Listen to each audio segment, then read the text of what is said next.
Students, I am Dr. Sikandar Ali, PhD and postdoctorate from China. I am assistant professor at University of Haripur.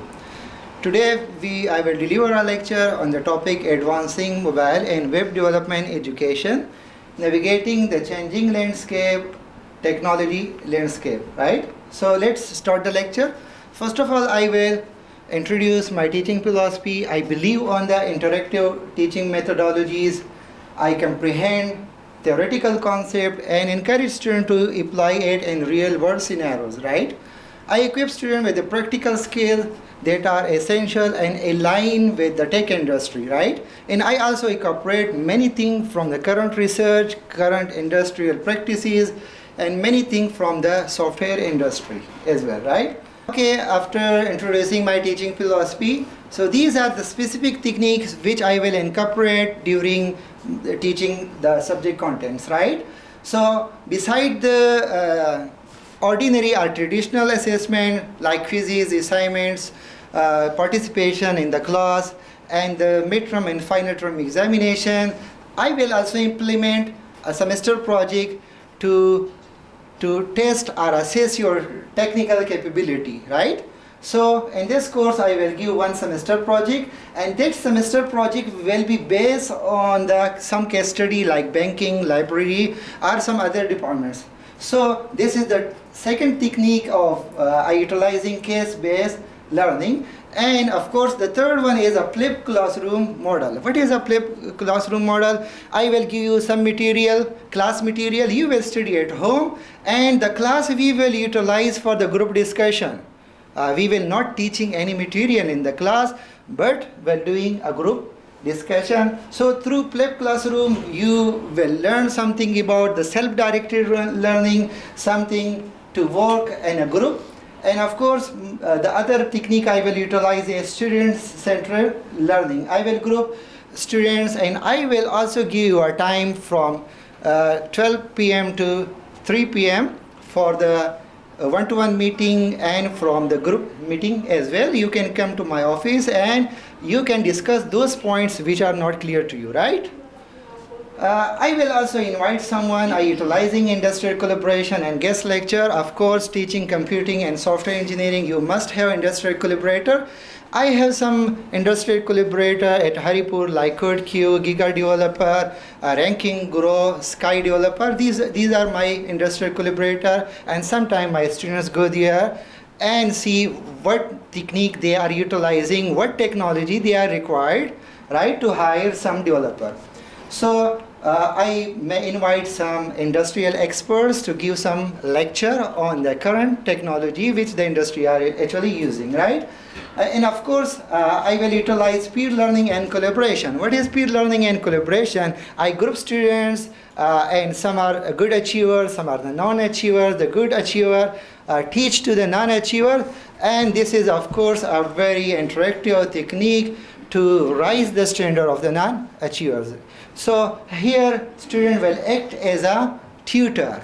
I will utilize the peer tutoring technique. And of course, some of the students will remember during the class I arise some questions which are exactly asked by the industrial expert during the interview. For example, can we have more than one main function in a single class? Can we override or overload main function, right? Can we pass argument to main function? Can the C compiler came before the C language? So these are some questions which you can face during the interview. And of course, as a practice, I will arrange a mock interview. I will ask some questions like why we should hire you, what skill you can provide, or what are your core capabilities, right? So of course it's very necessary to guide students to how to give interview, right? Okay, and for some coding centric subjects which involve a lot of coding, I usually use the technique called coding exercise in hands-on project. I utilizing code wars, lead code, and top coder, right? And the other technique for the coding utilizing interactive outline platforms. Some subjects like app and web development, you need to practice on a lot of languages. If you are going to install all the environments, it's too much difficult. So for this purpose, you are utilizing the online platform such as GitHub, such as Jupyter Notebook, such as CodePen. And of course, I ask the student if some problem arises, you first see the online community like Stack Overflow and GitHub. What comments someone post, or is the problem came to someone else or not. So of course, we also will be having our own platform for discussion. We will be utilizing a software called Piazza, and Piazza is a discussion forum. You will discuss to each other, and I will observe the discussion. If some student face some issue, then first of all some colleague will answer, some of your friend will answer, and after this, if I look the answer is wrong or the student still needs some assistance, then I will comment during the discussion in the group. So we will utilize Piazza as a group discussion software, right? And of course, as a very interactive technique, I'm utilizing as a gamification and challenge. There are some software like Knowledge Worker and gamified quizzes. We arrange quizzes and some other assessment on this software, and actually you are playing games, and during the games some student rises to the top 5, top 10 or top 3, and the student actually play the game, and we actually assess the student during the game, right? Of course, we will incorporate design principle. If you know about the design pattern and the design principle, then your code will not be smelly. To do this, I will utilize the design principle, and if someone want to be a good designer, so I will incorporate something from the UI UX designing as well. And of course, we followed some of the council or higher education, so there will be a regular assessment and feedback as usual, right? There are some technology which I'm incorporating in my teaching. For the presentation preparation, I'm using Xerte, Mentimeter, and Panopto. And for the some other thing like this blended learning or online platform, I'm using Moodle, and beside this I have my own YouTube channel. If some student face some difficulty during the class lecture, they can go to the online platform and online lecture, and they can learn, they can listen to the lecture on their own capacity. For example, if I'm speaking very in a fast speed, so on the YouTube you can have the speed according to your requirement. You can have a slow speed, you can have double speed, okay? And the other technique like Piazza I discussed, this is for the discussion, and PeoplePad is a tool where the student can track their own progress. You can just like you can build your own journal, what you learned today, what is your next target, and whether you achieve your target or not.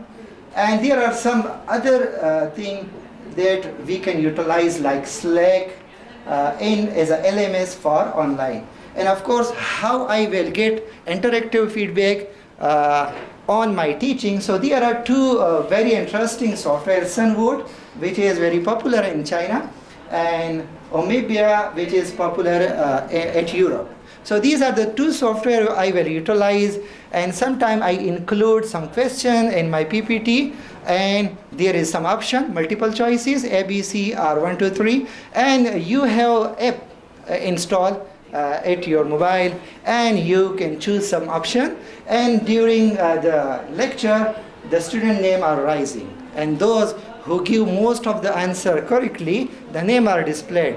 And during the lecture, I am delivering the lecture, and I assist the student, and I wasted no energy. I just use the technology, right?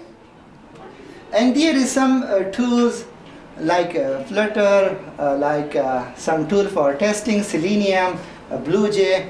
These we utilize for the coding and testing purpose, right?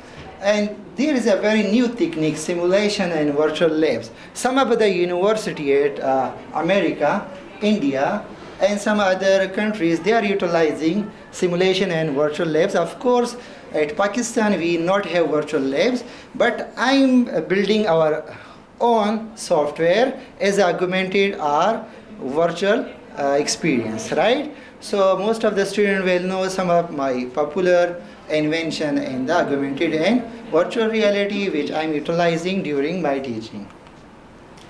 So come to the learning outcome, what you learned today. So the first objective, focus on the understanding. Understand the current trends and advancement in mobile and web development. The second objective is related to exploration, to explore the challenges and opportunity presented by the changing technology landscape. What are the challenges? And those challenges also provide us a job opportunity. There is a security issue. You can build your skill as a security analyzer, and then you can work as a security analyzer. Security is also a very vast job market. Okay, and the second thing is to discuss the technique, the strategies for advancing education in mobile and web development to align with the industry. We will discuss something how we should align our curriculum, our teaching to the industry, so that the student learn those things which are really applicable at the industry, and this will increase our job hiring percentage or opportunities, right? So let's go. And before any useful lecture, we must have a pre-class question. So there is some question for you, like does mobile app developer pay more, web developer pay more, or app developer pay more?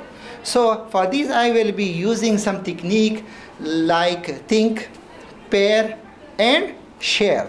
First I will ask you question, you will think what is the answer. Then someone will say the web developer pay more or the app developer pay more. So this is the second step, pair.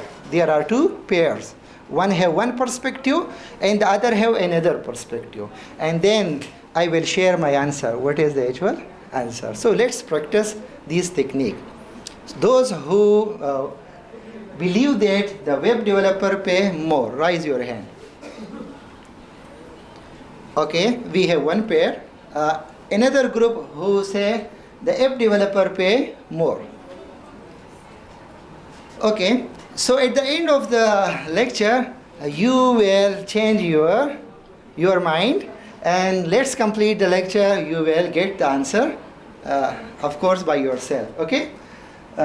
Can I use my web skill for mobile app development? If someone is a web developer, can they use their skill to develop web apps? Yes or no? Yes. Okay, so there are, I think there is not two pairs. All of you say yes, and I also say yes. Okay. Can you identify any new technology or framework that have gained prominence in the past years? How do you think emerging technology like AI, AR, VR, or progressive web apps are impacting the mobile and web development industry? So after finishing the lecture, you will having the answer of these questions, right? Okay, let's move forward.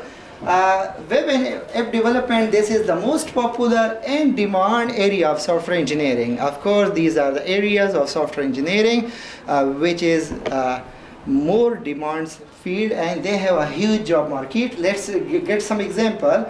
There are 7.7 billion people on the planet, and 6.7 billion are a smartphone user. So the more the smartphone user, the more the opportunity for the app developer, right? And also the app downloads increased 25 billion in 2023. Now come to the website. There are 1.1 billion websites, and the businesses website increases by 71%, right? Okay, so we get an introduction, and this survey will comprehend our argument which I told you. So in the 2028, the smartphone user will cross the today population. It is expected that the smartphone user will be aligned to the today population, right? Okay, now let's talk about the evolution of the web. So we divide the web evolution into multiple groups according to the invention. So the web evolution starts from the HTML. HTML was invented in early 1990, and the website built through HTML was black, just black and white, a hyperlink with a white background, right? Then CSS came to the market, and this is the time of the web 1.0, or someone say 1.0, right? So this website was a little better than and having some graphics and layouts, and then the .com came in the late 90s, and the PHP and the JavaScript was also invented. So it's the beginning of the e-commerce websites, and we have interactive pages and interpreted and executed by some human, right? So this is the time of the static website. All these things are grouped into the static websites. Let's go to, and the dynamic website began at the 2000, and it's because of the ASP.NET and some backend technology. This is the time of the dynamic website, and this is the time of real-time content generation and interaction. Before 2000, the client or the user cannot generate some data, cannot post something, and after 2000 they have the ability to post something. So after this capability, the other time is the rise of the social media, and at the mid 2000 we have a lot of social media apps and user generated content, right? Let's go move forward. In 2006, semantic web came to the market, and this is the time of web 3.0 or 3.0, and here some intelligent website, and the machine gets the capability to process the data without human interaction, right? After 2006, you will see all the new inventions are inspired by the smartphone.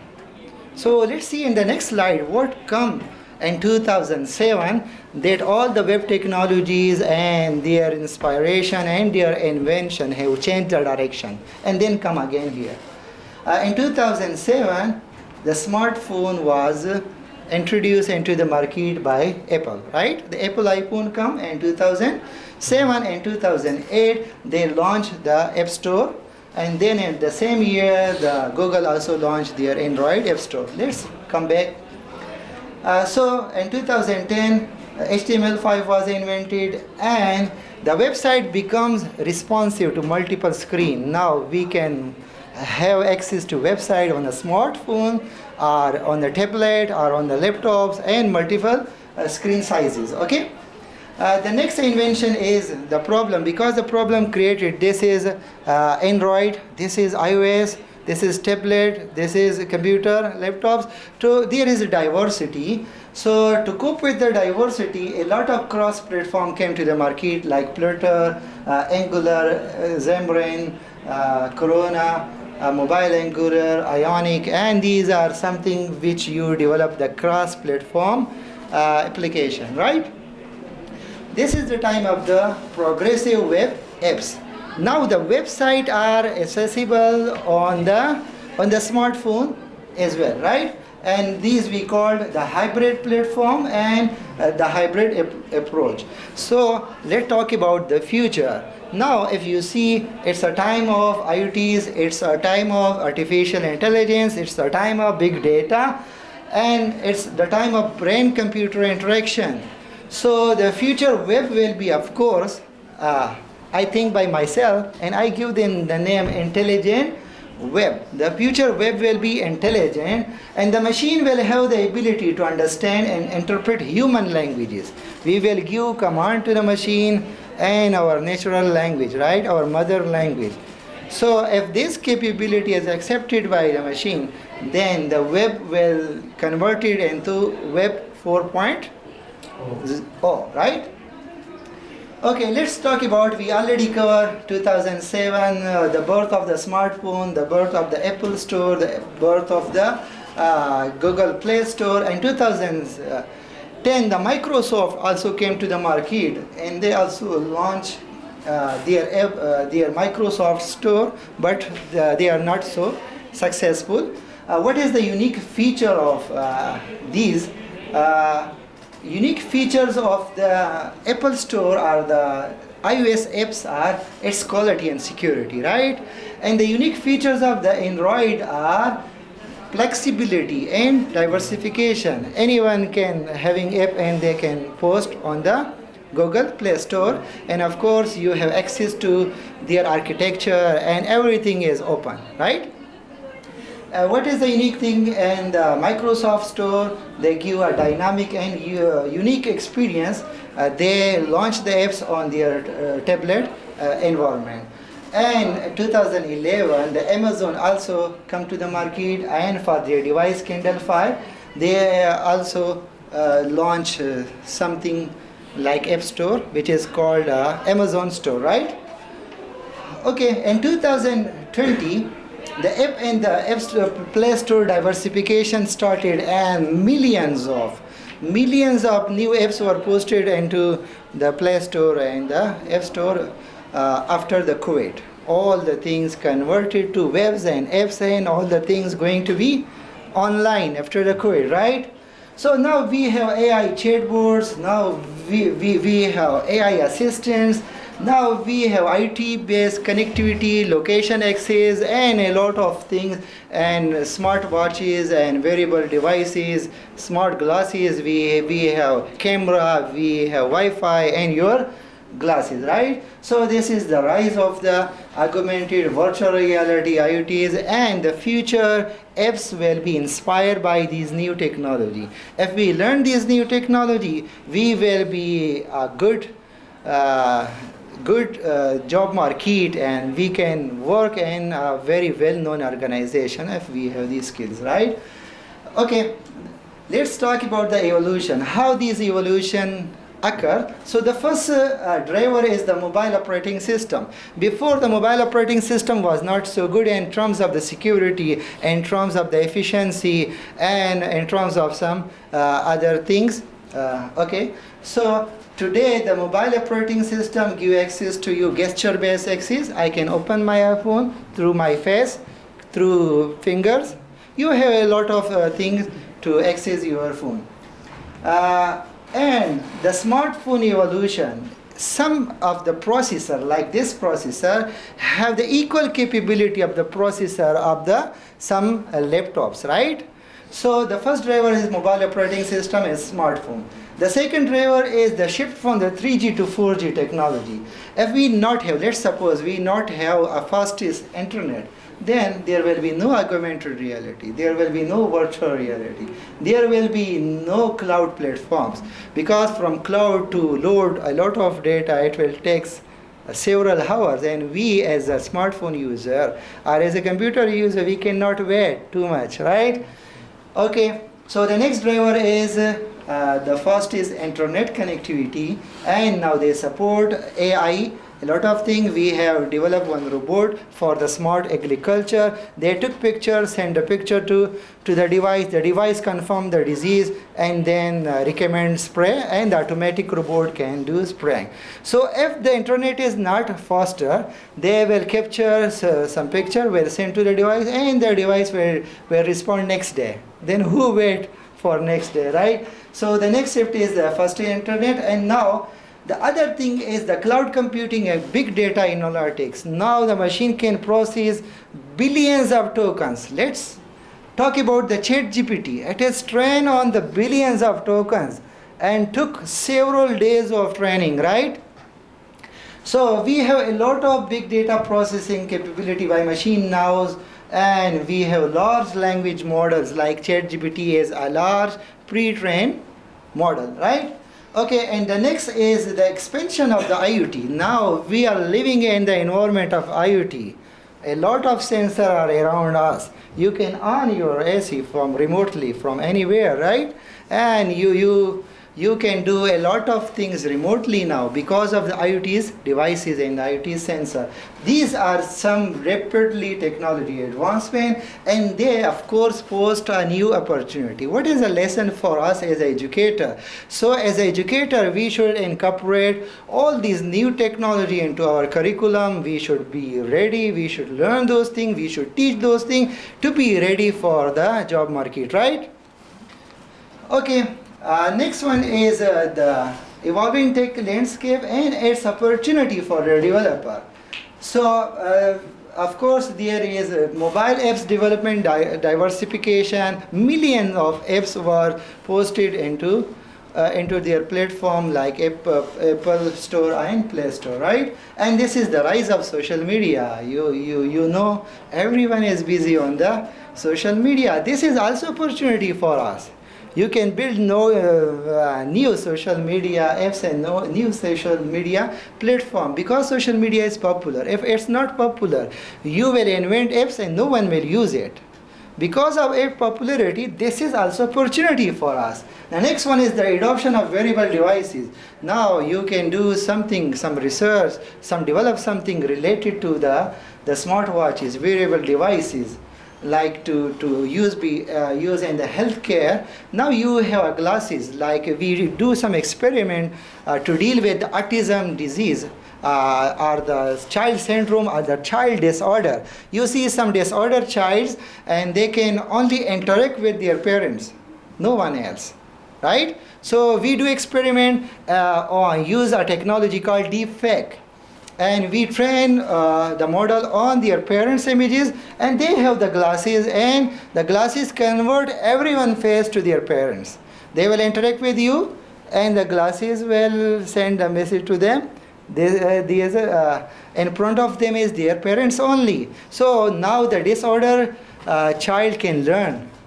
They have the ability to learn because of the adoption of the wearable, and you can also learn a lot of things through virtual glasses, virtual reality. And the last one is the e-commerce and e-payments. Now you can buy something on the Amazon, Alibaba, and you can pay through online platform like PayPal, and you have a lot of, you can invest. We have non-fungible tokens in the blockchain technology advanced, and now you can deal in the cryptocurrency as well. So all these things we can see as a opportunity, right? Let's move forward. What are some challenges? The people say one of the challenge is the security, but I say this is not a challenge. This is also opportunity for us. We can, like in the security, a lot of thing is covered, but something is not covered clearly, you can see. And we can explore those things. We can work as a security analyzer, and there is a lot of job market. I tell you in the start of the lecture, right? So you can do work in the cybersecurity field, and this is a challenge for the market. But we can accept this challenge as a opportunity, right? Okay. The third one is also a challenge with issue with the standardization. It's very difficult to be an app developer nowadays. Why? If you want to be Android developer, you must know about Java. You must know something other language like Kotlin based on Java. So for the Android developer, you must know Java and Kotlin. For the iOS developer, you must know about the Swift and the Objective-C. And for the Microsoft developer, you must know about C#, C++, and some of their other platforms like Unity and other platforms. Okay, and of course, if you want to be a hybrid developer, so you must know about Flutter, React Native, Mobile Angular, Xamarin, Ionic, Accelerator, and a lot of other popular and non-popular platforms, right? So if you know Flutter, you can build apps, you can develop apps which will work on the Android platform as well as on the iOS platform. These are some apps which were developed, like calculator for the Android separately and for the iOS separately. And now we have other apps like End and Facebook, which was developed by cross-platform and work efficiently on all operating system, right? Okay. And if you want to be a web app developer, what is native? Native is those apps which can work on only one operating system. Hybrid work on multiple operating system. And what is web apps? It is actually not apps. It is actually a website which is created through web technologies. And they have optimized for the smartphone experience. They can work efficiently on the smartphone. So I believe there is a lot of limitation of the web apps. If these limitations finish, so the web development will kill app development. There will be no app development then. All will be web development. And if the diversification of the platform finish, then the app development will kill the web development, and there will be no web development then. Then will be only app development. Okay. So these are something you must ready for the job market. Another thing is issue of debugging, and of course this is an issue, but it is an opportunity for the tester. I'm basically a tester. So if you see, what is the fastest time of deployment? So the fastest time of deployment for the Amazon is just a second, a single second. New code deploy on the Amazon just in 1 second. How faster the tester will be to test something in just in 1 second? It's not possible, right?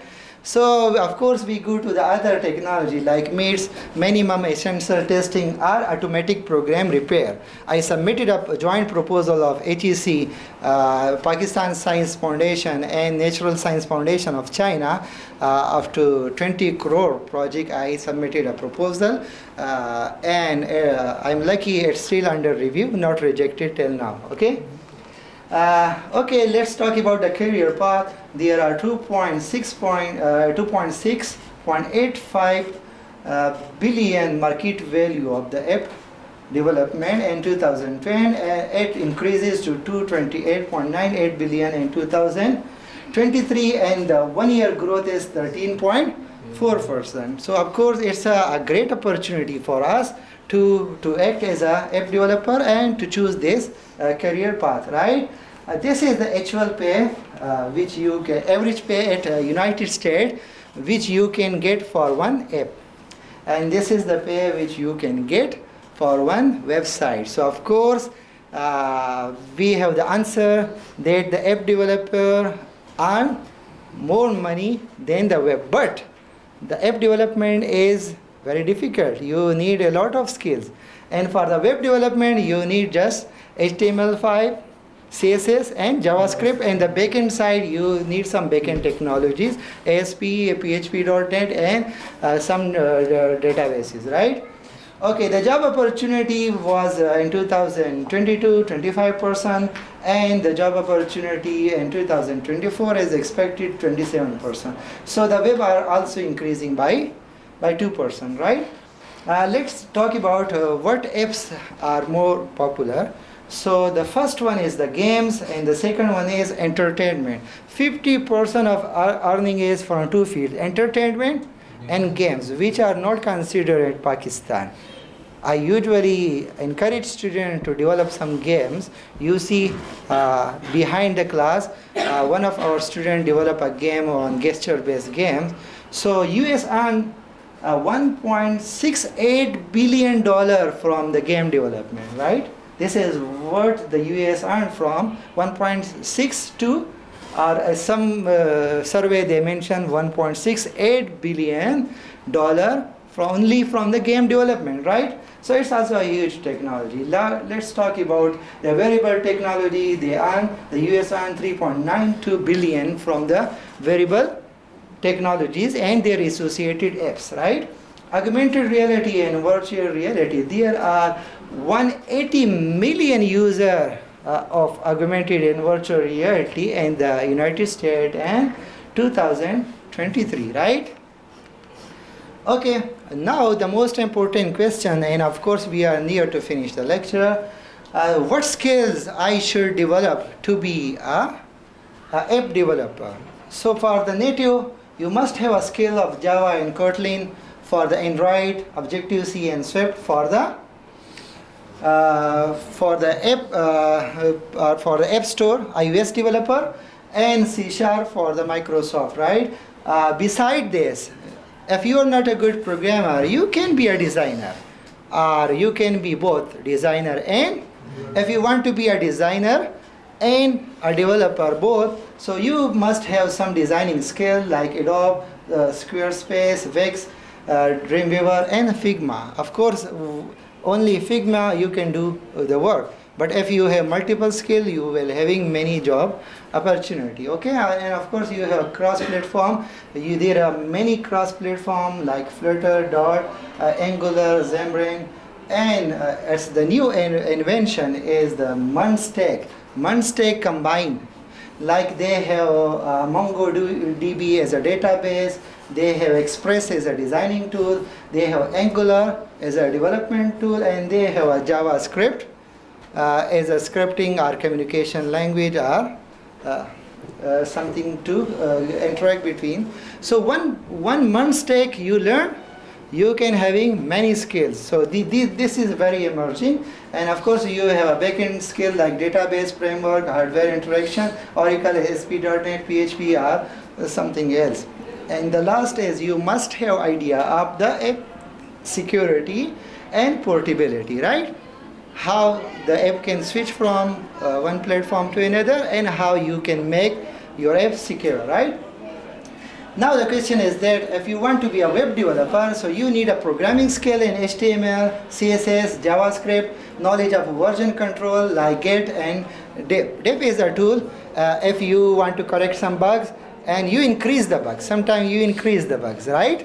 If you are working in the virtual environment like virtual labs, then usually we not practice the student in the real project. Of course, we practice them in the virtual simulation. Okay, so sometime in order to correct the bugs, you increase the bugs. Then there must be a tool you can go back into history. Some version better than this version, right? Okay, knowledge of libraries, React and jQuery and Frontend Express, and a lot of other Flask backend. You must have knowledge of backend technology to be a full stack developer. If you only have a front-end technology knowledge, you are front-end developer. If you have a backend knowledge only, you are a backend developer. And if you have both, so you are a full stack developer. Sometimes they mention we need a full stack developer. So these what they mean by full stack developer, right? And responsive design. So these are some tools. One of them or all of them if you can use, like Fluid 360, Letter.js, FitText, ImageSize.js. If you use one of them or all of them, then your design will be very responsive. And at last, for the website, you also must have some testing skill. You, as a developer, you must have a browser testing skill.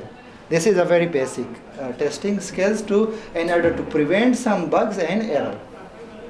Now, how can web developer positively influence the business? If you want to inspire the businesses, like we were having a tour to visit the Hatar industry and to tell them how the app and the web increase your earning. So these are some techniques which we can tell them, and they should inspire towards the app development and the web development. So we will having one tour to visit the industry as well.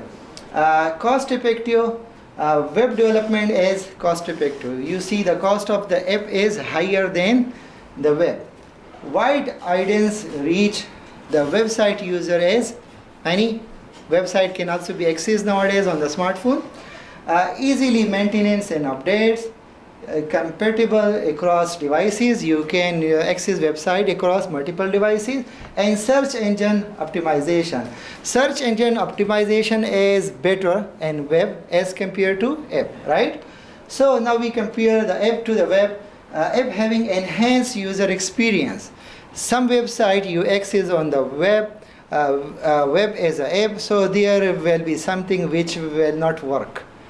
But if it is a native app, they will use the hardware efficiently and it will give you a better experience. Personalized customization of notification. Most of the notification on the web are not open. We just cancel. And its experiment prove that most of the notification in the app are open, right? You can have offline access of native apps. You can use without internet. Pushing notification and marketing, they are mostly open. Advanced capability and personalization and customization. According to your experience, what thing you prepare, they show you those advertisement, and they can show you that color and those things. So they personalize the thing for you. You cannot personalize too much the website, but you can personalize according to the user experience. The web can be personalized efficiently. Now we come to the question, can I use my web skill for mobile app? So the answer is yes, and this is the reason. Is web development harder than mobile app development? No, but in reverse we can say the app development is harder than the web development. Does mobile app development pay more? So of course we conclude the answer. The answer is yes. And the next class we will study about the mobile app development process. We learn about a lot of processes like agile, like iterative, waterfall. Waterfall of course not exist nowadays, but there is a lot of processes, but these processes are not applicable for the app development. So in the next lecture we will talk about the mobile app development process. Thank you for listening.